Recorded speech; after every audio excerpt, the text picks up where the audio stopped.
still spinning. It's not quite live yet. Okay. It says it is over here. Hmm. Not on mine. Interesting.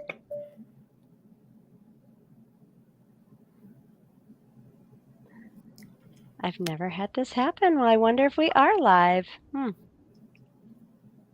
me. Okay, we are live. Sorry, everyone, if you saw us chatting because it just wasn't clear if we were on yet. But we are so glad that you are here to meet Crissy Stewart. And my name's Rebecca, and welcome to our monthly Rainbow Inspirations, where we get to be inspired by people 50 plus in our community who identify as LGBTQ and want to share a little bit with us about their life journey, both for AARP and Blue Ridge Pride. The life story is important to us, people's experiences. So Crissy, as already occurs to me, is a very humble person, and so I especially appreciate your willingness to share yourself here. Of course. Thank you for having me. Cool. Yeah.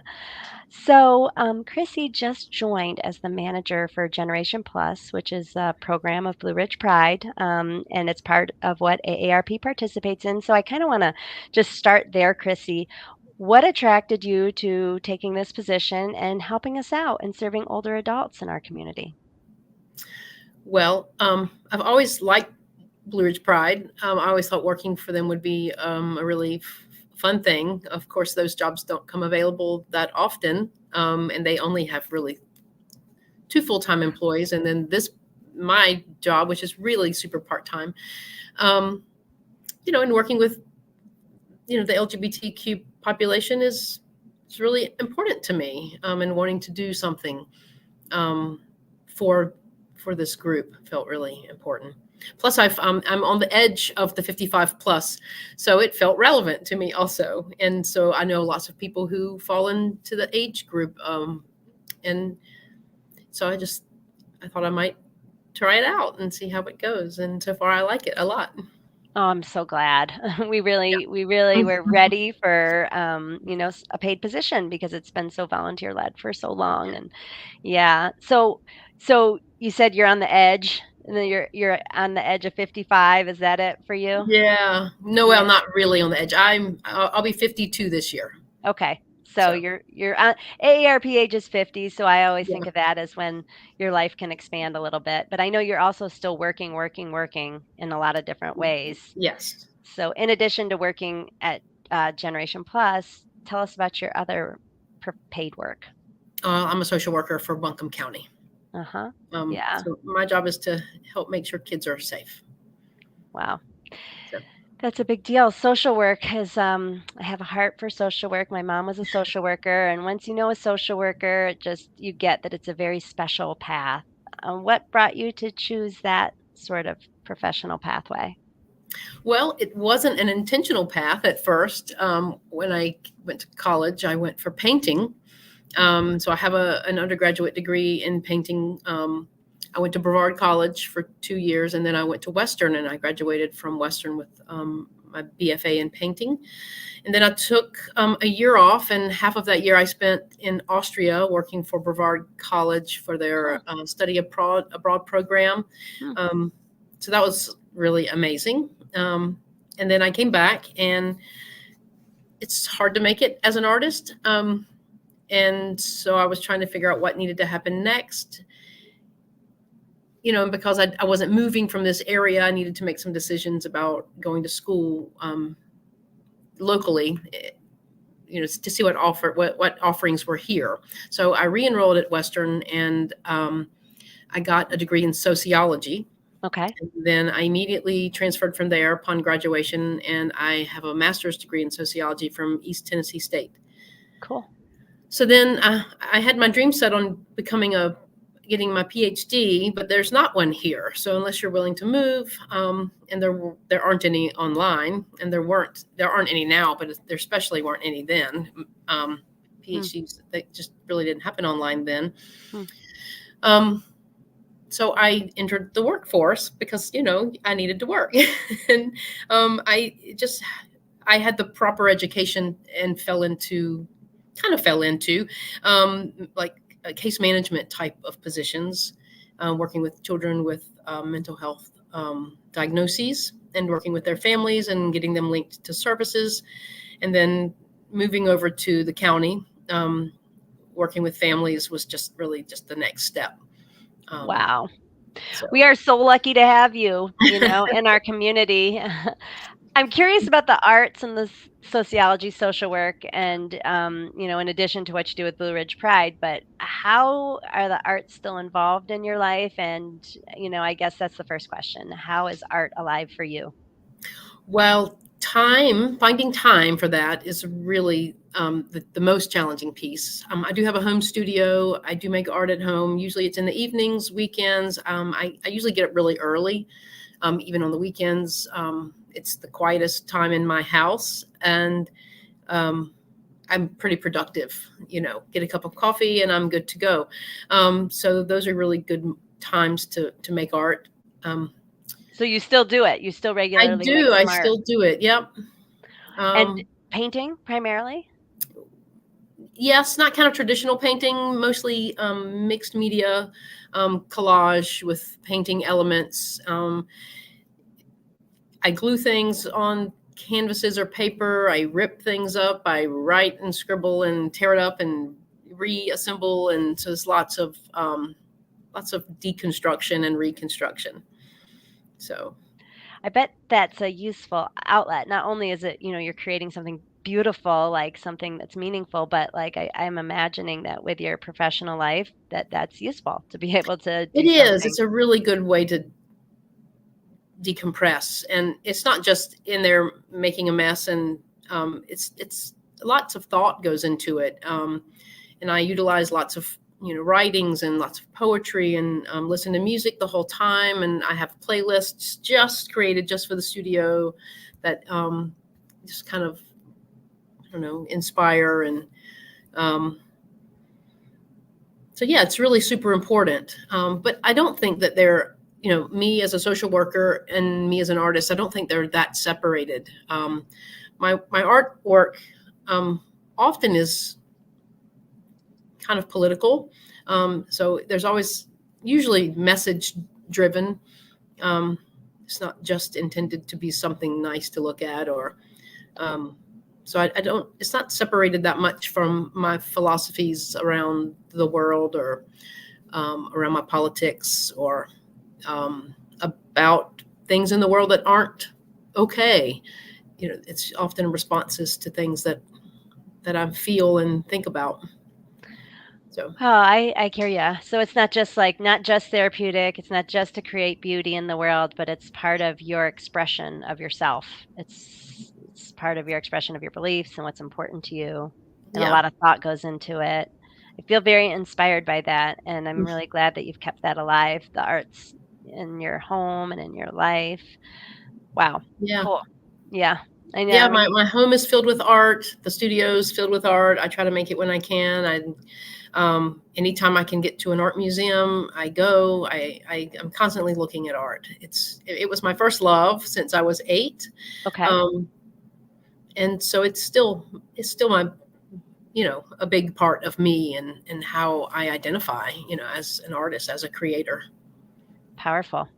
And you mentioned at 8, it kind of started for you, or at least that's Yeah. what you remember as being the initiation. Say more Yeah, about that. I was always a colorer. Kids color, they draw. You have to in class at school.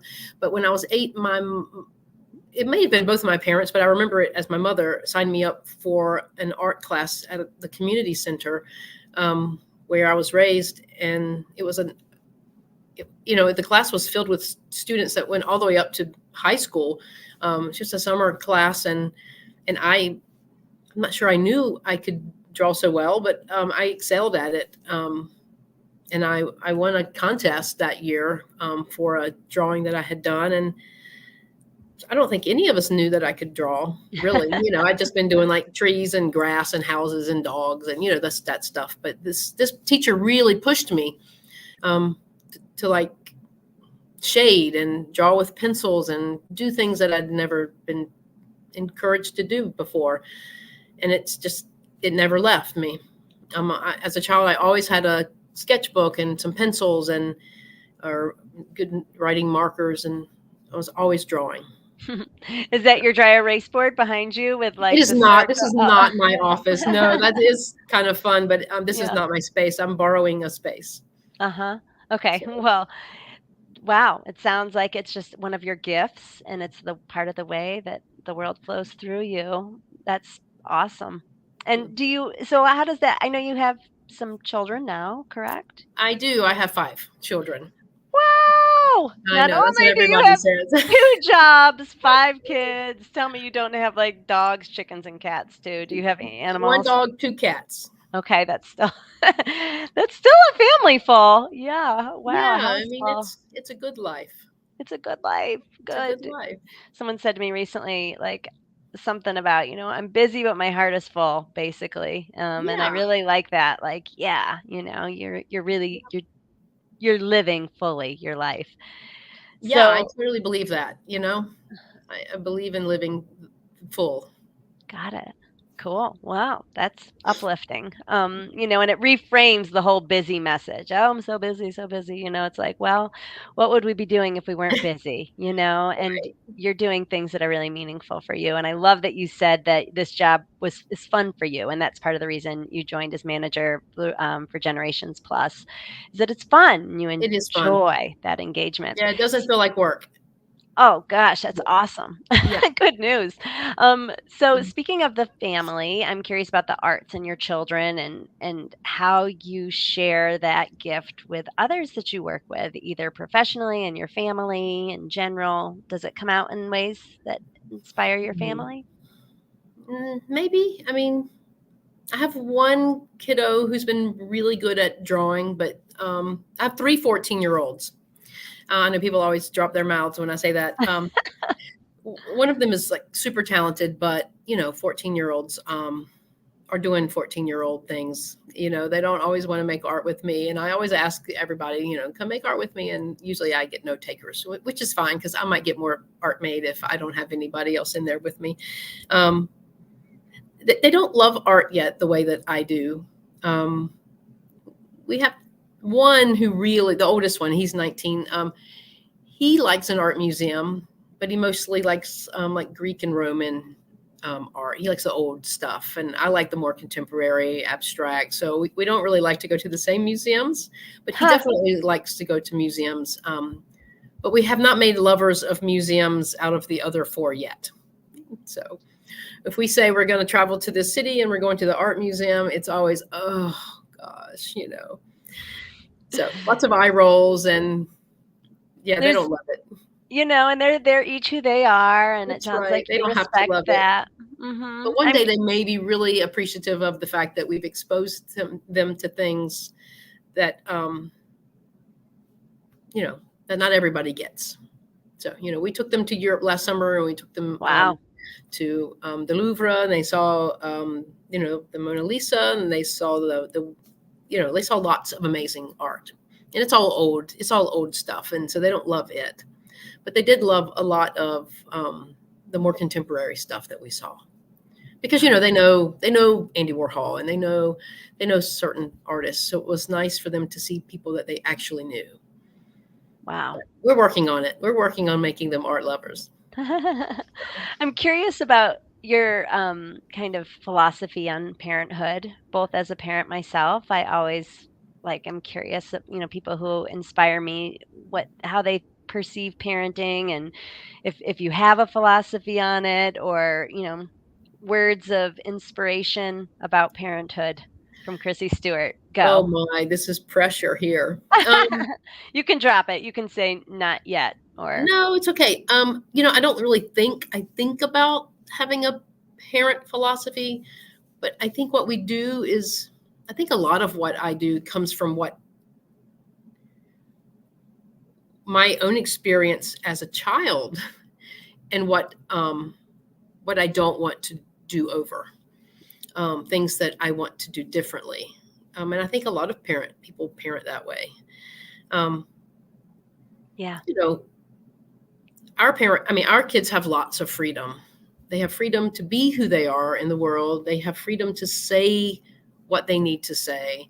We don't care that much about bad words, or We talk very openly and very freely about sex and drugs and things that happen in the world. I mean, we don't with the 8-year-old, he's too little, but the teenagers, we have very candid conversations. And none of those things are taboo topics. We talk about everything. We talk about politics in the world. We talk about what's happening to other people's experiences, so that, we just are open.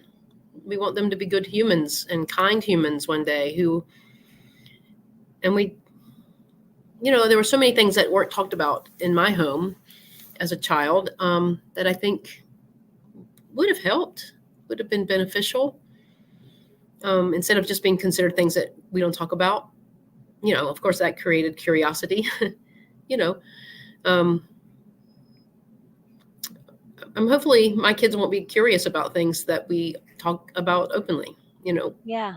Like, we talk about sex, we talk about all the good and all the bad about sex and about consent, and we talk about protection, and we talk about abortion and all of it. They're aware of everything, because one day they might need to talk to us about one of these things, and we're safe. We're safe space, and I want them to come to me to talk about something heavy, and not to another 14-year-old who doesn't know anything. Well, that is some great So reflection. It's useful, and I yeah, appreciate you sharing your philosophy on parenthood and the openness that is in your heart, in your house. yeah. Yeah. So speaking of the whole, what happened to you as a child and how you parent in ways that reflect the what you want, what you might have wanted as a child, or what you learned through your own childhood experience. I'd love to know a little bit more about that for you. So you were born in Eastern North Carolina, right? Yep, I was. So the coast specifically, was Not it? quite the coast. No, it was, we were about an hour and a half from the coast, like between the coast and Raleigh, like right in the middle Okay. of that area. It's flat. It's farmland, lots of hunting, lots of guns, pickup trucks, lots of church, things like that. What was your family of origin like? I have my parents. They divorced when I was 11. I have an older sister and a younger sister. I have an older brother who wasn't raised with us. And it was a good family. I mean, I come from a good family. We all have things that we think could have been better, or criticisms about it, but I came from good people. But I also figured out, I came out as a queer person in that environment. And that was hard. That was hard at first. I came out to myself at 16. I didn't come out to my family until I was in college. I came out to my mom first when I was in college, and then my dad a few years later. There's because of fear that they wouldn't accept me, or that I would be rejected, and I knew enough to keep that quiet. So from the time I came out to myself, for a couple of years there, the only other person that knew I was a lesbian was my older sister, and she had agreed to keep that secret for me. But we were a family that went to church every Sunday. We were, it was a hunting family. I hunted before I decided that's not something that I wanted at all. Yeah, I mean, I'm not sure what else you want to know. No, that's great. That's it. Yeah. So I guess what came to my mind was you came out as, you said queer and then you said lesbian. So how did you identify yourself when you came out at 16? Did you think of yourself like, I'm gay, I'm a lesbian? Did you think I'm queer? Lesbian. Well, I mean, I think gay was kind of interchangeable a little bit. Yeah. But yeah, I mean, I identify now as a lesbian. Okay. And I always have. Okay. Had I been, I mean, I truly believe, had I been in a family where these things were talked about the way that, like, they're talked about in my house now. I mean, we talk about gender, and we've got kids, we talk about people's pronouns, and we talk about trans people and trans, my kids have trans friends and lots of different pronouns that we have to learn, for their friends groups. And, anyway, that was never talked about when I was a kid. That just wasn't, which, it wasn't for anybody really, not much. But had there been a lot more of that in my home, I mean, I believe I could have probably identified as a lesbian as early as like 4 or 5. Wow. Yeah, I believe that's who I've always been. It was never not me. It was just, I didn't know it because there weren't words. Nobody offered me those words.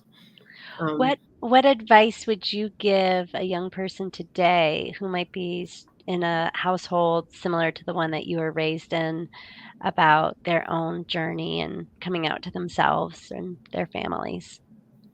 Gosh.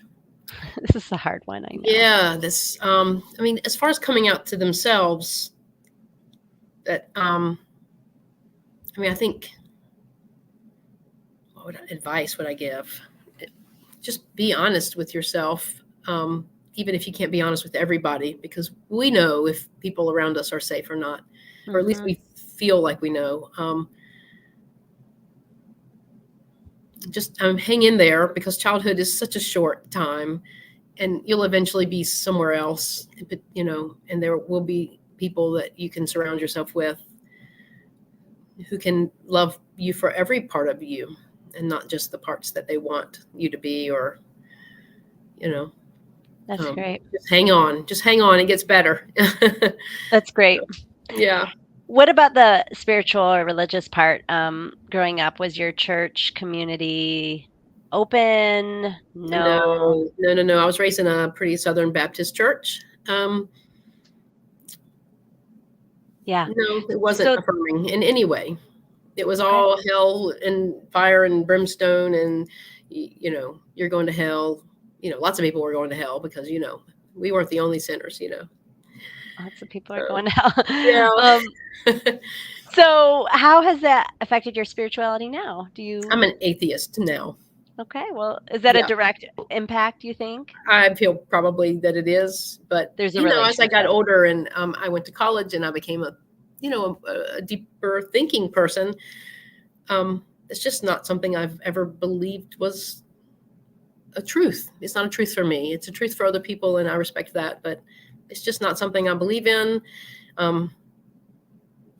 Yeah. And my children, they have been left to make their own decisions. Of course, I was raised by people who believed in God and the church and the power of all of that. And so I went to church until I made my own decision. And my children don't go to church.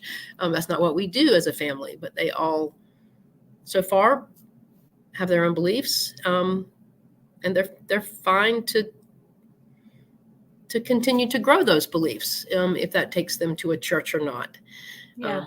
I just want them to be kind people. You can be a God, Christ loving person and still be a kind human to all people without feeling like you need to change them.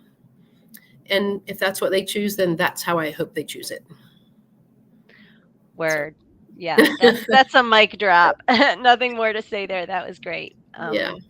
So I know I haven't really followed the list of questions that we prepared, but we kind of got to go with where the feelings are. Right.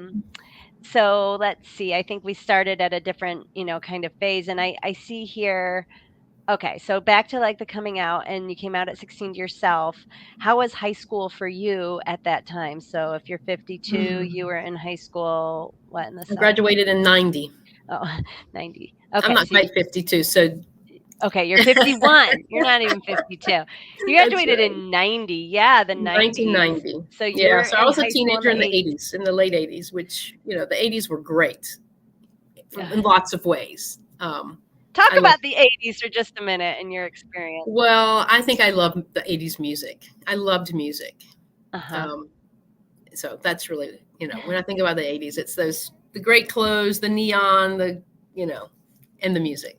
Can't you I can just see you, Crissy, in the neon and the music, like Debbie Gibson. No. Who are you? No, no. No. Who are your people? Your You know, musicians? like I loved Prince, Oh, and yeah, I Prince mean, is pretty I cool. gravitated toward all like the gay folks, even though I didn't know yet. You know, I loved Wham. You know, and looking back, I'm like, oh my, Wham is so gay. You know, Cyndi Lauper. Oh, yeah. Yeah, that was all the Boy George. I love the Culture Club. Yeah, it's all the queer people, and who knew? You know, but it was so accepted. They were so accepted. Yeah. Yeah, it You was a know, nice space it for was a that. nice place because they were weird and they felt safe, and I didn't know all the reasons why they felt safe. Maybe, you know, I've thought about it a lot since I've left that age and that, you know, period, that there was a lot about that was important for me. Being raised where I was in a, you know, in farm country with lots of hunting and country music, and I gravitated toward the funky 80s music, you know. Awesome. um, yeah, it was important. Mhm. um, but as far as my high school experience, it was a private school that I didn't get to choose, you know. My parents chose it for me, and it was, except for a few Asian students whose parents were doctors at the local hospital, it was white. It was all white. Um, and I felt absolutely deprived in ways as a result of that, because it was so homogenous. And lots of the kids' families seemed to me at the time to be similar. And I never felt like I fit in with that crowd. Lots Mhm. of doctors, lawyers, kids. And my dad's a blue collar. He owned his own business, but it was a blue collar type of business. Even though he did really well for himself and for our family, you know, I didn't fit in with that crowd of kids who lived some fairly privileged lives. I mean, we did too. We went on great vacations, and you know, I got a car when I turned 16, and you know, so I'm not saying I wasn't privileged at all.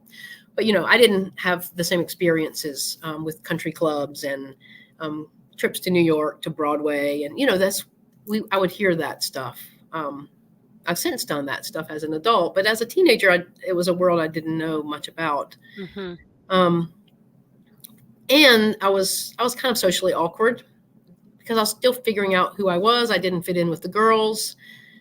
Um, I mostly wanted to play sports with the boys because it's, you know, when you got a certain age, it was just the boys who wanted to still play soccer, and and that's what I wanted to do, was play ball. So I knew I was different than every other girl I knew, um, and that impacted me a lot, not knowing how to fit in. Mhm. I was bullied some, you know, in the middle school years. Aw. Um, Yeah. yeah, and that was hard. And then I think I started to get in some trouble as like a early 16. And so my older sister was in college, and she was taking a job that summer, the summer of '88, taking a job at a camp. And so I'm not sure whose idea it was, but I ended up working with her that summer. I think my mom thought it might keep me out of trouble. Um, you know, and it did a little. You know, I was away from home in 16s, and with a bunch of college students working at camp. So, you know, I found some different trouble, but none that got me in trouble. Um, but half the staff at this camp were all queer. Wow. Yeah, about half, maybe a third. What a Um, gift, huh? yes, I know. That mean the summer of 1988 was everything. Yeah, 88. yeah, Oh. 88. um, So I figured it out that summer. I was like, oh gosh, this explains everything, and explained everything for me. Um, so it was absolutely a critical moment. Um, and, you know, I finished out the summer. I had my first, you know, teenage crush on a girl.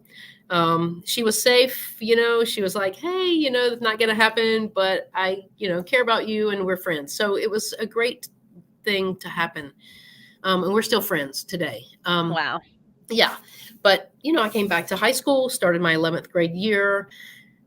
my self-esteem was like out the roof. It was so, I mean, I had just changed completely. My grades shot up. I had made really poor grades up until then. I didn't care about school. I didn't want to read a book. I didn't have any aspirations to go to college. I mean, nothing like that. And then everything was different, just figuring out who I was. And, all the pieces came together. Wow. Yeah, That I started winning academic awards, just like got written up in the school newspaper. Like I was seen. I mean, it was amazing. Oh, I love, love, love that story and how it reflects on, what we can do to foster the self-esteem of youth by Yeah. helping them to be themselves and seeing them in all, and then in all aspects of their life, they may bloom. Yep. That is really awesome. So we are about out of time, but before we go, I want to hear what's next. Like if we don't know. We don't know what we don't know. We don't know how the world will turn necessarily in terms of what's coming up next in life. But if you had it your way, what would you choose for the next chapter of your human experience, of your experience here, Crissy? What would you like to experience next?